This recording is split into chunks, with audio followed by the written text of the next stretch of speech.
Up and down, making grass. Looks bad now, but a quick mowing will fix that. Join me for grass and borders, and the finale.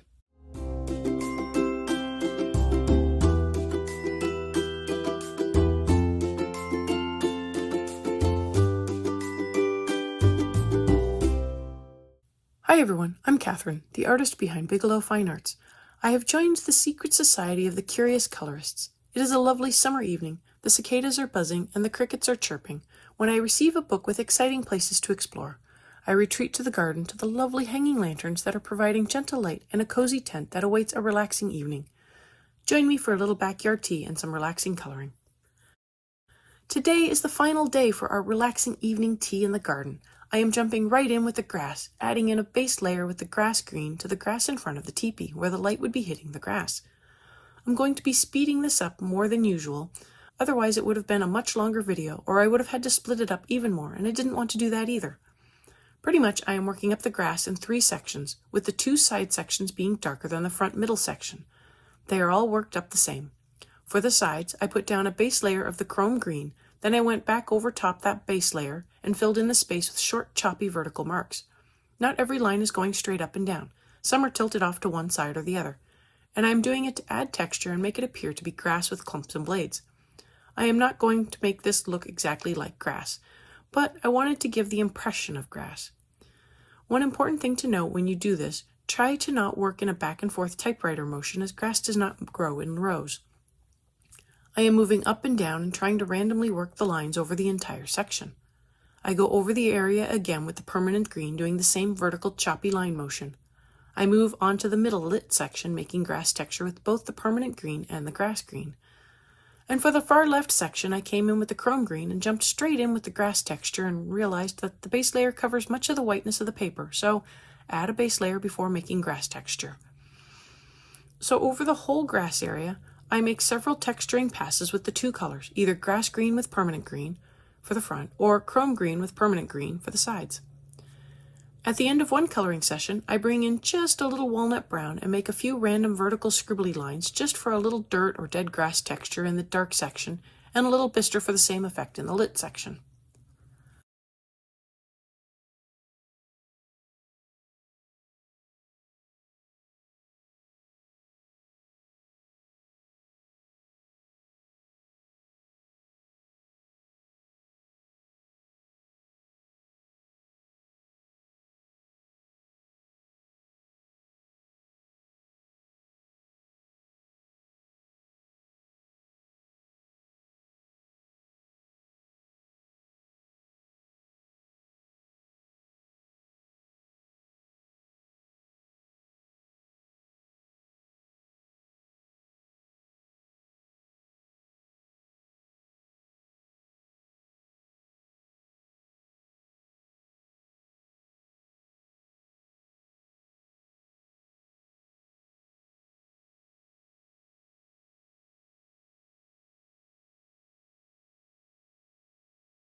Now that I have as much texture in as I think I need, I go over the lit section with the grass green and add in a light uniform layer over the entire area. I want to fill in the paper more and cover up any light spots. I do the same with the dark sections using the chrome green for the covering layer. And where the grass meets the sky, maybe I should have put in a fence back there. I used the blue to create a few downward lines into the grass just to fill in a few of the gaps with the sky. I now come back in with the sepia and touch up all the shadows around the pots. I also at some point added a little bit of shadow under the front fringe of the rug, but I can't remember when I did it. I just know that I did. I also go back in and hit the lanterns again with the sepia and darken the shadows again. If you've made it this far and have enjoyed coloring with me or just watching, I'd appreciate it if you'd give me a like and subscribe to stay informed of when I post more videos. It really helps me out. I post daily during the week, and subscribing is the best way to stay in the loop. I'll be starting a new page from Fragile Worlds by Kirby Rosanes next week, so consider subscribing for that.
I want to get the border finished, as it is pretty much the last thing left. I start with the sepia on the woven border, and I add in a shadow at each point where the 3 lines appear to go under the other set of 3 perpendicular sections. I go around and do all of the junctions, giving it a light shadow.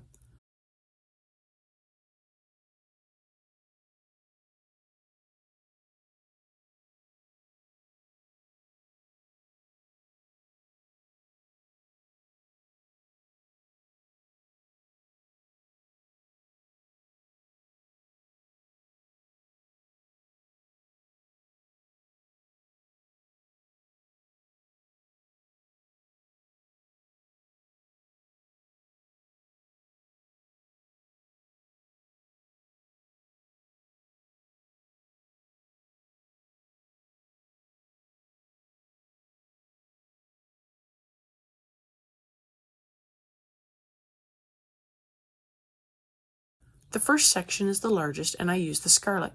I ended up going back over the scarlet with the deep red, so if you are following along and just want to cut to the chase, go ahead and fill this part in with the deep red. I'm adding in extra layers, but in the end this ended up being light once I had the other colors in place, so I will have to go over everything again. But in the meantime, I go around and fill in all the sections that I feel will end up red. If you're uncomfortable figuring out which is a red section, or uncomfortable guessing, just color them up sequentially.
My next color is magenta, and it is in the middle section, leaving the smallest section for my last color.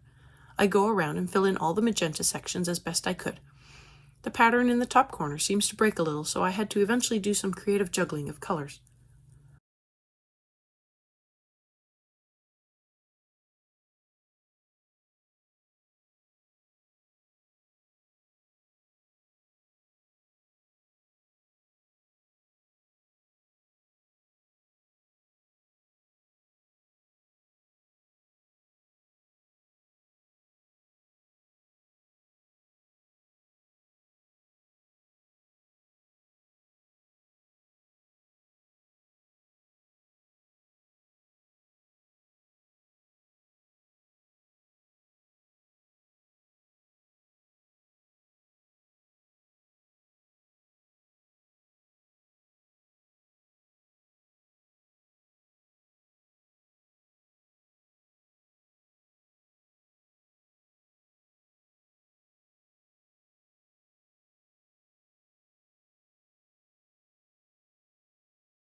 So here I am testing out the deep red, adding in a couple of layers to really fill in the section, and I realized I liked this red so much better than the scarlet. I also filled in a couple of the surrounding sections with more magenta. I filled in the final section with the fuchsia and liked how they all worked together, so I went ahead and filled in the remainder of the sections.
With all the sections filled in, I now go back over the scarlet sections with the deep red. I add more layers to the magenta and fuchsia sections as well.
Now that the border is nice and dark, I take that deep red and I go around and add it to any areas I filled in with scarlet.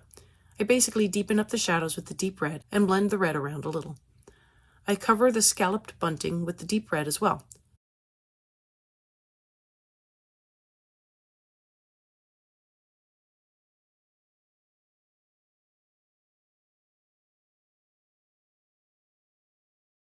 The final section is around the two clumps of flowers. I didn't want to do them the same color I used for the flowers, but I felt like I had painted myself into a corner, so I filled in around the flowers with the fuchsia.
Finally, the outer border.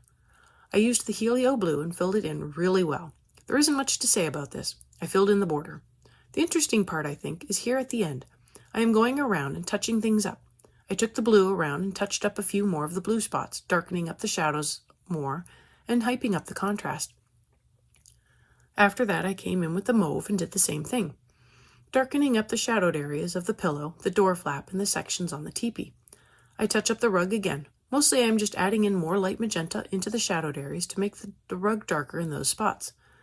I go over the pots again with the terracotta, with a heavier emphasis on the shadowed part, but I do blend the terracotta around to the light side to tone down the brightness of the highlight a little. And just to keep the contrast up, I add more sepia. Everywhere. Don't underestimate the power of shadows and contrast.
So that is it for today.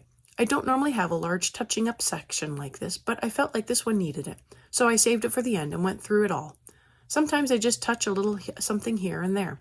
This is where the picture really comes to life. And thank you so much for joining me for tea in the garden. Let me know below or on social media if you finished this page and how your cake turned out. What flavor did you end up going with? I'd love to know how you did. I'm on Twitter, Instagram, MeWe, and Patreon. Patreon has a short write-up, my palettes, and a list of the timestamps, and I've made them available for everyone. If you have any questions or page requests, please leave them below or reach out to me on social media. I put in a list of chapter breaks in the show notes, as well as a list of equipment I like to use. If you use any of my affiliate links, it really helps me out without costing you a thing. I want to thank you all so much for coming along and joining in with me on this coloring journey. I appreciate all my subscribers and look forward to more of you joining in and coloring along with me. Please like, share, and subscribe to help that happen. Until next time, happy coloring.